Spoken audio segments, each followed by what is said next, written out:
हदीस पाक के अंदर आता है कि जब बच्चा पैदा हो जाए तो आप उसका 7वें दिन बेहतरीन नाम रखो, उसका अकीका करो, उसकी बेहतरीन तालीम और तरबियत करो, उसको अदब से खिलाओ।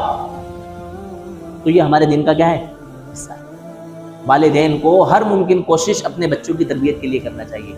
हमें सबको वक्तों का शिकवा है कि टाइम ही नहीं है। हम कमाने खाने के अंदर इतने बिजी हैं और इतने व्यस्त हैं कि हमें अपने बच्चों की तरबियत की फिक्र ही नहीं है कि हमारे बच्चे कहाँ जा रहे हैं, कहाँ आ रहे हैं, क्या पढ़ रहे हैं, क्या लिख रहे हैं, कब स्कूल जा रहे हैं, कब स्कूल से आ रहे हैं, जा रहे हैं कि नहीं जा रहे हैं, हमें पता ही नहीं। कब बच्चों का रिजल्ट आ गया हमें नहीं पता, कब बच्चों के स्कूल बंद हो गए हमें नहीं पता, कब बच्चों के स्कूल शुरू हो गए हमें नहीं पता। इतनी गफलत और इतनी लापरवाही हमारे माशरे को ले डूबी। हमें बहुत चौकस और चौकन्ना होना पड़ेगा।